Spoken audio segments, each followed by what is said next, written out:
Tidiane Ndongo est un artiste plasticien né en 1970 à Bamako, au Mali. C'est en 1994 qu'il décide d'apprendre la technique du bogolan auprès de Youssouf Sidi Benili à Bamako-Koura, un quartier populaire de la capitale malienne. Très vite, Youssouf, qui devient son maître et son ami, lui confie la gestion de son atelier. Tout en restant attaché à la technique traditionnelle à base d'argile, de plantes et de racines, Tidiane développe son propre style qu'il nomme Dogodogoni, labyrinthe et galerie. Après son apprentissage en bogolan, Tidiane commence à son tour à enseigner le bogolan à des jeunes de son quartier. C'est à ce moment qu'il devient très proche de son voisin, Feu Issou Keïta, un artiste majeur malien. C'est Issou Keïta qui le pousse et le dirige dans la réalisation de ses premiers tableaux à partir de la technique d'impression du bogolan. Nous sommes honorés d'être assis à la véranda de la belle maison de Tidiane dans la ville de Sibi. Le vent dans les cheveux, nous allons profiter de sa poésie.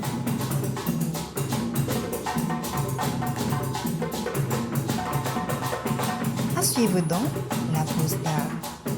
Bonjour mes chers amis, vous êtes bien entendu sur votre podcast préféré, La Pause d'art. Et aujourd'hui, je me trouve à Sibi, chez quelqu'un que j'ai rencontré il y a quelques années, en 2022. C'est ma très chère Oumou Traoré qui m'avait introduit auprès de lui. Et depuis, nous sommes restés suffisamment proches pour que j'ai envie de revenir ici pour discuter avec lui, pour qu'il nous parle de son parcours, de de quel regard il pose sur ce monde contemporain, et aussi sa pratique de l'art, parce que c'est un artiste qui travaille beaucoup le bogolan et d'autres médiums, dont on parlera tout au long de ce podcast. Pour ne plus vous faire languir, je suis chez Tidiane Ndongo. Bonjour Tidiane. Bonjour mon cher Yvon. Merci très cher Tidiane de me recevoir chez toi, dans ta maison qui m'a toujours fasciné. C'est en terre cuite. En fait, on s'y sent bien à l'intérieur. C'est un BTC, effectivement, oui, ma maison, c'est mon atelier aussi. Oui. Donc voilà, bienvenue Yvon chez toi. Et merci. Je me présente, je suis Tidiane Ndongo, artiste plasticien autodidacte. Pour résumer, je fais essentiellement du bogolan. Le bogolan qui est une technique ancestrale pratiquée auparavant par les femmes et qui nous ont légué ça, nous, à la génération actuelle. Donc, moi, c'est ce que je pratique. Et pour exprimer un peu le bogolan, on dit borodala, c'est-à-dire c'est un dit borodala, tiendala, c'est-à-dire c'est la géomancie et les poseurs de terre pour le bogolan. Donc, le bogolan, c'est quelqu'un qui pose la terre, donc qui pose des actes. Voilà. C'est ce côté-là qui m'impressionne dans le bogolan. Super. On va y arriver tout à l'heure, c'est certain. Mais déjà, la question que nous posons à tous nos invités, c'est de savoir comment ils sont arrivés à l'art. Comment toi, tu es arrivé à l'art, Tidiane? Eh bien, moi, je suis arrivé à l'art parce qu'après avoir eu le baccalauréat, on a commencé à traîner et je n'aimais pas traîner. Donc, je n'aimais pas traîner. Je suis passé par des petits boulots à gauche, à droite. Gardiennage, gardien des moutons, essayer de vendre des moutons pendant les tabaski et tout ça, et nettoyage dans les quartiers résidentiels. Et tout ça ne me rapportait pas grand-chose et je n'étais pas vraiment satisfait. Et puis un beau jour, j'ai décidé d'aller dans mon quartier à Bamako-Koura, un quartier populaire de Bamako, pour demander à un ami de m'apprendre le métier du bogolan, parce que j'avais envie d'apprendre quelque chose de traditionnel. Mais est-ce qu'il y avait une raison à ça? Parce que tu aurais pu être, je sais pas, en fait, tu aurais pu faire quelque chose qui peut-être fonctionnerait plus avec ton milieu, mais toi, tu décides d'apprendre un métier traditionnel dans l'artisanat local. Oui, en fait, parce que le bogolan m'a toujours fasciné. Je ne sais pas trop pourquoi, parce que c'est assez profond quand même, mon contact avec le bogolan. Je pense que ça remonte à toujours, depuis mon enfance. Et puis, j'avais envie d'apprendre quelque chose de chez moi. Parce que, voilà, moi, j'ai appris l'arabe, j'ai appris un peu d'anglais, un peu de français à l'école. Et je me rendais compte que je ne connaissais rien de chez moi. Voilà. C'est ce côté-là qui m'a poussé un peu à aller vers un monsieur de mon quartier qui s'appelait Nelly Youssouf Sidibé, et à qui j'ai demandé de m'enseigner son travail, sa technique de bogolan. Au départ, ils ne me croyaient pas. Ils ne me croyaient vraiment pas. Ils pensaient que j'étais voilà, un jeune qui avait juste envie de venir jeter 2 coups d'œil là et puis de repartir, quoi. Et depuis, voilà, c'est devenu mon métier. Mais il y avait pas mal de difficultés au départ. D'accord. Lesquelles? Lesquelles? Parce qu'au départ, j'étais payé 150 francs CFA par jour. Et je bossais de 8 heures, entre 8 et 9 heures, jusqu'à 22 heures le soir, des fois. Donc je ne dormais pas, tellement j'étais fatigué. Mais bon, comme je faisais beaucoup de sport à l'époque, j'étais physiquement préparé à ça. Et rapidement, mon patron, il m'a confié son atelier. La gestion des stocks, les sorties, les rentrées, tout ça. Et moi, je gérais des... À l'époque, c'était des fortunes que je gérais par rapport à ce que je gagnais. Moi, je gagnais 150 francs par jour et je pouvais gérer jusqu'à 400 000, 500 000, 600 000 francs pour mon patron. D'accord, la journée. La journée, voilà. Donc, les commandes, je les gérais, je les exécutais. Et ça m'a vraiment mis dans le bain et j'ai bien aimé ce travail-là. Et petit à petit, j'ai commencé à rencontrer d'autres jeunes de mon quartier qui étaient dans les mêmes difficultés et qui apprenaient ou ne continuaient pas à travailler parce que c'était trop dur au départ. Est-ce que, à ce moment-là, tu avais déjà conscience du caractère artistique de cette pratique-là? Franchement, non. Pour dire la vérité, non. J'avais pas conscience parce que un moment, c'est devenu un défi pour moi parce que voilà, j'étais vu comme un jeune playboy qui passait son temps à s'habiller avec ses potes, à faire le malin dans le quartier. Donc pour moi, abandonner, tellement c'était dur, abandonner, c'était pour moi jeter l'opprobre sur tous mes copains, sur mes amis. Donc c'est pour ça que j'ai tenu à rester et à tenir le coup. Et donc là, c'était une pratique un peu plus artisanale, le bogolan, comme en fait pour habiller les gens. Pour habiller les gens, c'était plus pour ça, oui. Parce qu'il y avait une vague à l'époque, c'était un peu la mode du bogolan avec le grand styliste malien qui est décédé, Chris Sidou, voilà, qui a fait que le bogolan est devenu quelque chose de planétaire où il y avait des défilés Paris, New York, Londres, Bamako et on avait des mannequins qui venaient du monde entier pour défiler à Bamako. Donc le bogolan, c'était devenu quelque chose de fascinant. Voilà.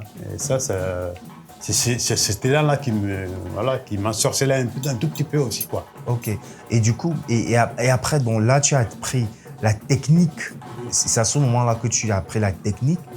Et comment toi, étant propriétaire ou l'un des propriétaires de cette technique, pas propriétaire, t'ayant approprié, voilà, cette technique-là, à quel moment tu décides de passer de l'artisan à l'artiste? Comment ça arrive, ça? Non, en fait, il n'y a pas de hasard. C'est un des clients de mon patron qui m'a vu travailler et qui un jour m'a dit « Est-ce que tu ne peux pas faire un tableau pour moi ?» Au départ, je lui ai dit « Non, je ne peux pas faire un tableau parce que voilà, moi, je ne suis pas artiste. » Il me dit « Mais… » Et puis après, il a insisté. J'ai dit « Mais non, mais si je fais le tableau, à qui je vais le vendre? Je ne sais pas comment le vendre et je ne sais pas à qui je vais le vendre. » Il me dit « Tu me le vends à moi, je te le prends. » Donc du coup, il s'appelle Amon Malé Raphaël, un gars de Tomikorobo à Bamako. Et puis, on a commencé à travailler comme ça. Donc moi, j'étais surpris. Parce que chaque fois que je faisais quelque chose, il les prenait, comme il l'avait dit. Donc il a tenu sa parole. Donc là, de fil à aiguille, on a commencé à travailler ensemble. Les commandes venaient jusqu'à ce que j'étais débordé moi-même avec mon petit atelier que j'avais mis en place après ma formation chez Nelly. Donc avec mes ateliers, mes élèves, mes apprentis aussi, parce que j'avais commencé à former des apprentis dans le quartier. Et j'avais 3 personnes. Donc on était débordés par les commandes qui venaient. Et à un moment, j'ai réfléchi, j'ai dit, mais il va falloir qu'on prenne au sérieux cette activité nouvelle. Cette activité nouvelle qui se présente à nous, parce que voilà, il y a de quoi gagner sa vie là-dedans, quoi. Mais est-ce qu'à cette période-là, tu connaissais déjà certains Bamakois ou Maliens qui avaient une pratique artistique du bogolan? Non, à part mon quartier, non. J'avais un grand frère du quartier qui s'appelait Issouf aussi, Issouf Keita, paix à son âme, qui est décédé.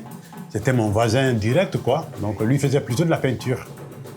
Il faisait de la peinture, c'était voilà, un ami, un collègue de Ismaël Diabaté, Abdoulaye Konaté, tout ça. Et voilà, donc c'est lui qui m'a pris sous sa main et qui a commencé à me guider un tout petit peu, à me donner le conseil artistique. Et voilà, donc j'ai suivi un tout petit peu, il m'a donné beaucoup de curiosité par rapport à la lecture, à comment travailler. Au départ, je ne comprenais pas très bien ce qu'il m'expliquait, parce qu'il me parlait de courants artistiques, cubisme, réalisme, c'est pas dadaïsme et tous ces mouvements-là. Et moi, j'étais perdu dedans, quoi. Je me dis, mais de quoi il me parle, en fait? Voilà. Moi, je ne fais que du Bogolan et je voudrais rester dans le cadre du Bogolan parce que la peinture, j'ai trouvé ça pas adapté pour moi. Voilà, c'était pas pour moi parce que le Bogolan, tu peux le faire. Une fois que tu as fini de travailler, tu te nettoies rapidement, facilement. Ouais, oui. Alors que ce n'est pas le cas avec la peinture. Voilà, il faut le temps que ça sèche, il faut que ça te colle. Ça prend du temps. Ça prend du temps, il faut de l'essence pour se nettoyer, tout ça, quoi, voilà. Donc toutes ces choses-là ont fait que je me suis rabattu plus vers le Bogolan et à essayer de développer de plus en plus le Bogolan vers l'art, en vers tant l'art, qu'une quoi, en fait. des œuvres d'art. Vers des œuvres d'art.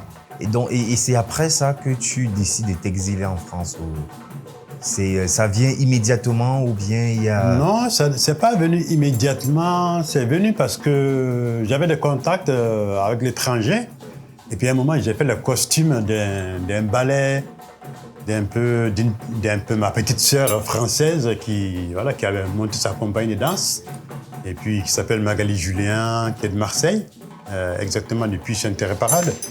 Et puis c'est elle qui m'a dit, moi je vais en France avec ma compagnie, mais il est hors de question que j'aille avec tous ces Africains-là. Il y une dizaine, sans que tu m'accompagnes. Si tu ne viens pas, moi, j'arrête le projet. J'ai tombé le projet.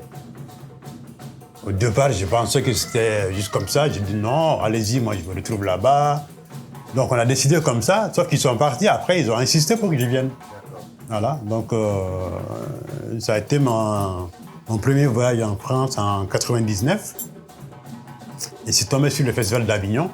Donc forcément, il y a la magie qui s'opère, quoi. Voilà, les rencontres artistiques au niveau du théâtre, au niveau des peintures, le in, le off, le ballet, la musique partout.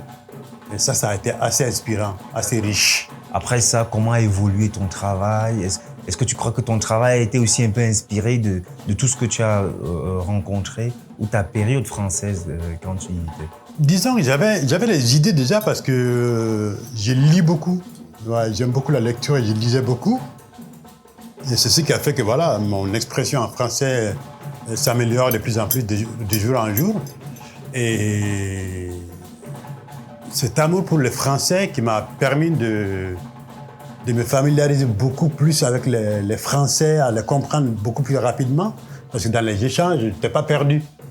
Je parlais déjà bien français quand je suis arrivé en France. Et puis, pendant 6 mois, je suis resté. Et pendant ces 6 mois-là, j'ai voyagé aussi. Voilà. J'ai fait les vendanges pour gagner un peu d'argent à gauche, à droite. J'ai été voir des festivals de jazz, de la musique à gauche, à droite. J'ai animé des ateliers de danse un peu avec les musiciens.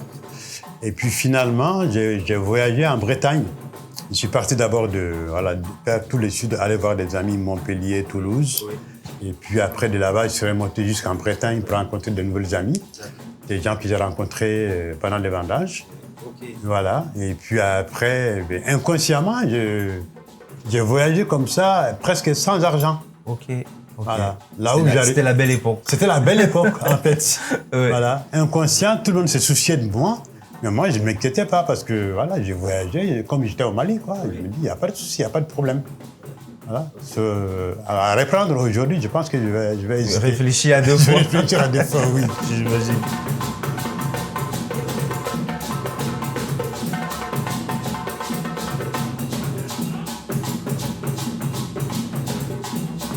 La pause d'art. Et du coup, donc, il y a cette période en France. Mais après, tu décides, toi, de revenir. Qu'est-ce qui se passe? Quand je suis arrivé là-bas, j'ai senti que la vie qu'on nous vantait, c'était pas ça. au bout de 6 mois, je pense que je ne me suis pas reposé vraiment. Sauf qu'à quelques moments de mon voyage, en 6 mois, je pense que j'ai dû me reposer 1 mois.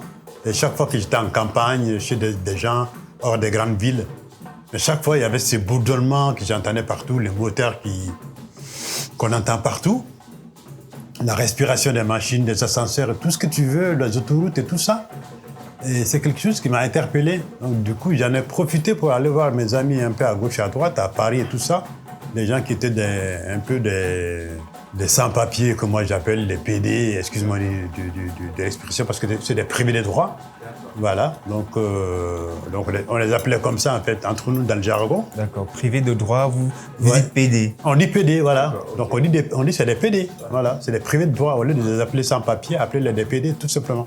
Voilà, donc et du coup on est parti sur des discussions avec mes amis qui étaient soit vigiles à gauche, soit gardiens de temps ou temps. Moi je les ai dit, j'ai pas envie de faire ce boulot-là. On a parlé avec eux, on s'est dit, bon, comment on s'organise? Ils m'ont dit, voilà, toi, tu vas peut-être rester ici. J'ai dit, non, moi, je ne reste pas ici, je rentre au Mali. OK. Voilà. Ils ne me croyaient pas jusqu'à ce que je sois revenu au Mali. Et quand je suis arrivé au Mali, que je les ai appelés pour leur dire que je suis revenu, 6 mois après, voilà, ça a été un clash pendant un moment. Mais après, voilà, donc les choses sont revenues parce qu'ils ont compris. Ils ont compris que c'était pas ce que je voulais, quoi. Et du coup, tu rentres. Qu'est-ce que tu fais à ton arrivée Je rentre. La première chose que j'ai envie, c'est de travailler.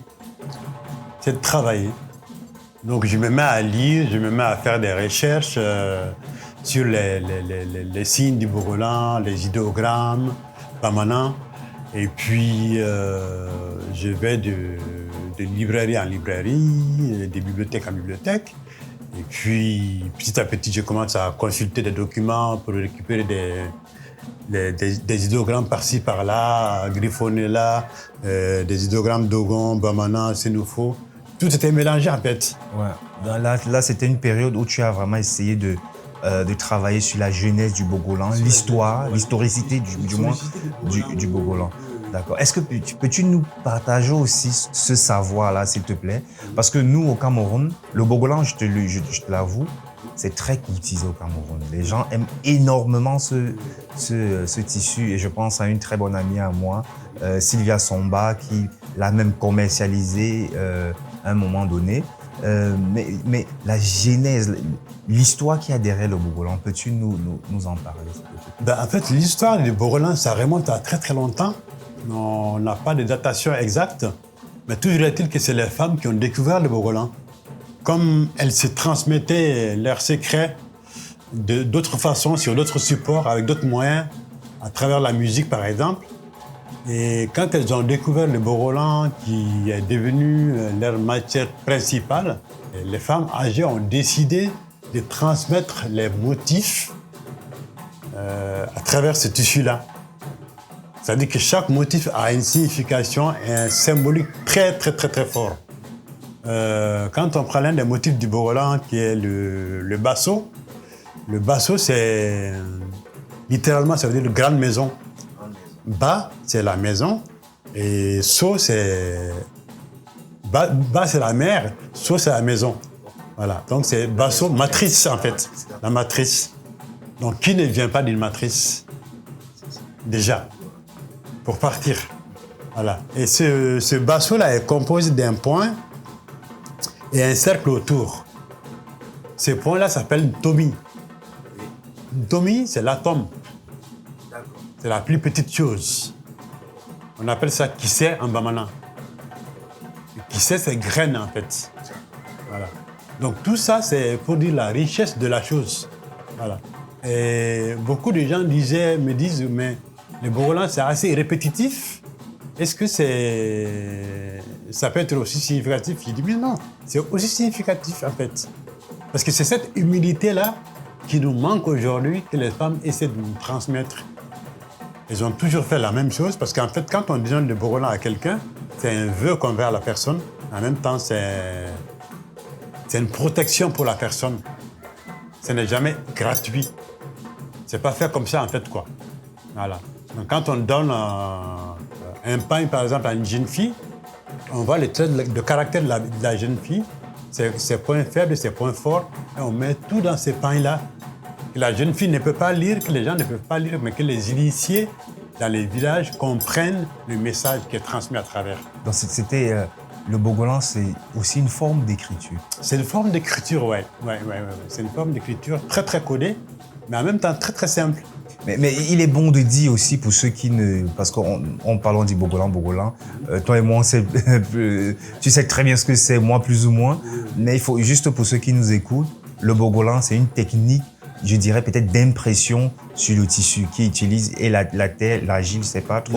L'argile, en fait, c'est une technique traditionnelle de teinture et de peinture sur tissu qui est à base d'argile et de plantes. À la base, on prend un tissu blanc qu'on met dans une décoction de plantes. Dans cette décoction de plantes, on fait sécher les tissus au soleil. Une fois que c'est sec, on fait 2-3 trempages avec une plante qu'on appelle l'engalama. Voilà. Et puis après, une fois que c'est sec, on dessine au pinceau ou à la main ou avec une brosse avec de l'argile. Et cette argile, c'est une argile spéciale ou on c'est prend l'argile n'importe du quelle fleuve argile? Niger spécialement qui marche mieux. Mais on peut faire avec d'autres terres du Mali, par exemple dans les mares, on peut retrouver de la terre, de l'argile qui est prête pour ça. Mais la meilleure terre pour faire ça, c'est l'argile qui vient du fleuve Niger. C'est déjà prêt à préparer.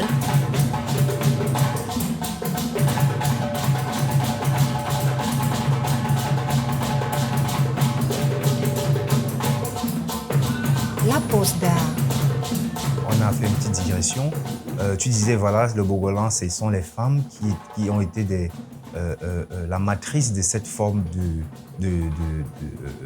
disons, d'artisanat ou d'écriture. Oui. Voilà. Mais on sait qu'ici au Mali, un peu comme en Afrique, il y a plusieurs ethnies. Est-ce que selon l'ethnie, il y a des bogolans différents ou bien c'est quelque chose qui est vraiment commun à toutes les ethnies ici au Mali? Et ce sont les mêmes techniques, les mêmes idéogrammes, etc. Non, ça diffère en fait, ça diffère parce que chez les Bamana, essentiellement, il y a beaucoup de bogolans. C'est eux qui font essentiellement du bogolan. Il y a les bogolans Sénoufo, il y a les bogolans Bamana, il y a les bogolans Dogono. Jusqu'en Côte d'Ivoire, vers Korogo, on trouve les toiles de Korogo, les célèbres toiles de Korogo dont c'est inspiré Picasso. Voilà, tout ça, c'est des bogolans en fait. Voilà. Donc, il y a ces variétés-là, mais ça parle toujours des mêmes symboles, des mêmes signes. Partout où vous voyez un point, c'est la graine, la matrice, c'est le point de départ en fait. Et est-ce qu'il y a d'autres idéogrammes qui peuvent être intéressants à connaître, à développer Oui, il y a d'autres motifs du bogolan. C'est-à-dire que maintenant, on a tendance à mélanger les idéogrammes et les motifs du bogolan. C'est quoi la différence? La différence, c'est que les idéogrammes, ce sont des symboles, des signes des sociétés secrètes bambara. Et puis les motifs du bogolan, ce sont les signes, symboles posés par les femmes d'antan sur les tissus qui donnent en coton, qui sont donnés aux jeunes filles, parfois même aux garçons. Essentiellement, c'est donné aux jeunes filles en cadeau. Dans ta pratique, Tidiane, est-ce que tu t'es permis de créer tes propres signes à toi, de réfléchir? Est-ce qu'il y a ça aussi dans ta pratique? Dans ma pratique, j'ai essayé, au départ, de créer des signes. Mais plus je découvrais le nombre de signes qu'on a, qui est exponentiel, je me suis dit, mais à quoi c'est bon de créer autre chose? On a tellement de choses à exploiter qui sont inexploitées, je ne vais pas me mettre à créer autre chose. Je vais juste exploiter ce qui est là sous ma main, que personne n'exploite d'ailleurs. Voilà, je ne vais pas alourdir ça, je vais l'exploiter à ma façon, le faire sortir et faire des formes d'écriture avec. Donc ma création, ce sera à ce niveau-là, en fait. De m'approprier ces symboles-là, ces signes-là, et d'écrire mes pages avec ça. Voilà. Et c'est ce que je fais. À Bamako, dans la sous-région, c'est-à-dire tous ces peuples-là qui ont le bogolan en commun, est-ce qu'il existe un musée du bogolan? Ah, les musées du bogolan, non, j'en connais pas. Ouais, au musée national, il y a quelques pins qui sont exposés. Musée du bogolan, non. c'est intéressant que tu poses cette question-là. Parce que ça mérite vraiment d'être médité et d'être peut-être mis en place. Ce serait génial, ouais. Ça ne demande pas beaucoup de moyens. Ça demande juste de la volonté, un peu de recherche. Et ça peut être très, très bénéfique. Mais aujourd'hui, au Mali, est-ce qu'il y a beaucoup d'artistes qui se sont vraiment spécialisés dans le bogolan, dans ce que c'est, dans... Oui, j'en connais. Je prends contact avec certains. J'ai du mal encore à rassembler les gens autour de ma philosophie autour du bogolan. Et je suis là-dessus. Voilà. Donc je ne me décourage pas tant que je n'ai pas de résultats concrets. Et oui, il y a quelques personnes qui font du bogolan qui sont vraiment appréciées. Écoute, j'aimerais maintenant qu'on parle un peu plus de ta carrière en tant qu'artiste bogolan, parce que tu nous as bien fait comprendre que au départ, tu as fait ces tableaux-là, c'était des commandes, c'est pas des choses que tu avais réfléchi au départ. Non, c'est cette personne en particulier qui t'a poussé vers ça. Mais après, comment ça s'est développé? Comment tu as pu arriver aujourd'hui à l'artiste que tu es en faisant du bogolan? Qu'est-ce qui s'est passé entre vous? Je suis passé par des hauts et des bas. Hein. C'est pas facile parce que tout seul à méditer dans son coin sur un médium tel que le bogolan, c'était pas évident. Parce que tout autour de moi, les gens, quand ils travaillent, quand ils font de l'art contemporain, c'est plus de la peinture que du bogolan. Voilà. Et ceux qui font du bogolan, ils ne font pas le bogolan comme moi je le fais, et ils font plus de pochoirs et tout ça. C'est plus des vêtements, quoi. Donc au niveau des recherches, je me suis retrouvé dans des difficultés où je pensais que je n'allais jamais avancer. Voilà, j'ai pas mal stagné, je suis passé par des difficultés. Et cela ne m'a pas découragé parce que chaque fois que je découvre quelque chose, ça me motive encore plus à aller de l'avant. Et au bout des peines, il y a une joie immense de découvrir quelque chose, d'apprendre ça, de se dire que ouais, en fait, voilà, ce qu'on fait comme effort, ça paye toujours. Au bout de ces difficultés, tu commences à rentrer dans le circuit d'exposition, à montrer ton travail à un monde un peu plus large et intéressé.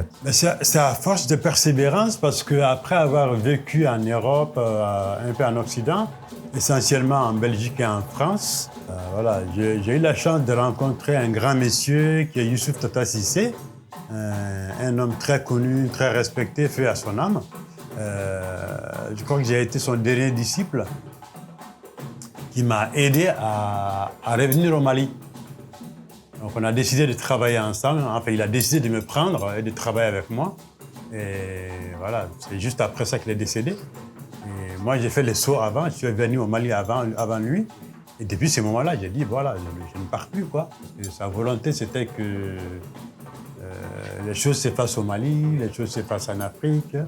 Et de fil en aiguille, j'ai réussi à avoir des contacts parce qu'il faut être présent quand même aussi, il y a beaucoup de travail. D'un autre côté, il faut être courageux, ne jamais se décourager. Donc j'ai continué à prendre contact à gauche, à droite, à m'intéresser à ce qui s'est fait sur le plan de l'art. Et voilà, j'ai été récemment contacté par Dakar News, qui est une structure qui promet l'art africain. Donc on a organisé cette exposition au niveau de Dakar, au niveau du festival de Dakar. Et je suis allé là-bas et ça s'est très très bien passé. Voilà, ça s'est très très bien passé. J'ai pris pas mal de contacts et j'ai échangé avec beaucoup de gens. Il y a eu un flux et je pense que c'est ça que j'aimerais modestement développer. En tant qu'artiste, qu'est-ce qui, selon toi, fait la particularité du bogolan qui est produit, en fait, que toi tu produis? Mais la particularité de ce que moi j'ai produit, d'abord, j'ai fait quelque chose qui respecte le fait que les femmes qui nous ont transmis ça ont beaucoup travaillé. Je n'ai jamais oublié ça. Voilà. On leur doit ce que... En tout cas, moi, je leur dois ce que j'ai fait aujourd'hui. Voilà. Et j'aimerais continuer sur cette lancée-là, à ne pas me lancer dans des trucs où c'est plus bling-bling, tout ça, j'ai pas envie. J'ai envie de rester de la façon la plus modeste possible, la plus humble possible, de leur restituer leur honneur, leur persévérance, leur résilience. Sans ça, je n'aurais pas pu avoir ces boulots-là.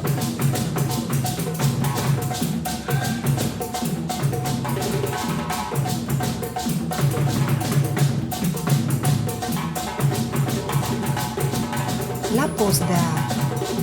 On va peut-être sortir par cette question-là. Si tu as des conseils à donner à des jeunes qui s'intéresseraient aux techniques du Bogolan, quels seraient ces conseils-là, Tidiane? Mais le conseil, c'est de ne jamais arrêter de poser des questions. Pas seulement poser des questions, mais d'écouter aussi autour de soi. Parce que le Bogolan, on en apprend dessus dans les ateliers, en dehors des ateliers, partout. Il y a des informations concernant le Bogolan. Donc il faut vraiment rester à l'affût, écouter, poser des questions s'il le faut. Mais il faut beaucoup d'attention et beaucoup de discipline aussi. La discipline, elle est indispensable. Merci beaucoup, Tidiane. Mais par contre, s'il y a quelque chose que tu aurais aimé évoquer et que je n'ai pas posé dans une de mes questions, c'est le moment. Ben, je sais pas, je pense qu'on a fait le tour, mais quelque part pour rajouter, donc c'est un conseil que j'aime pas trop dire ça, je suis pas un aîné non plus, mais ce que je peux donner comme conseil à mes jeunes frères qui viennent après moi, c'est de rester discipliné, c'est d'avoir de la discipline et de toujours réfléchir à ce qu'on a vu avant nous, et vers où on va. Se poser cette question-là et avoir vraiment de la discipline. C'est très, très important. Et être modeste. Merci, mais par contre, il y a une dernière question que je crois que elle est importante, celle-là.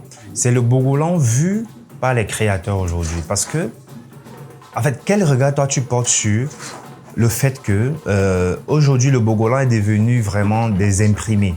C'est-à-dire, je vois beaucoup ça, même en ville. Oui. C'est-à-dire, on imprime juste les motifs du Bogolan sur les tissus. Et voilà. Mais toi, tu poses quel regard sur ce genre de pratiques-là, dites modernes? Ben, c'est des pratiques dites modernes, mais quand on réfléchit, ce n'est autre que la destruction de notre culture.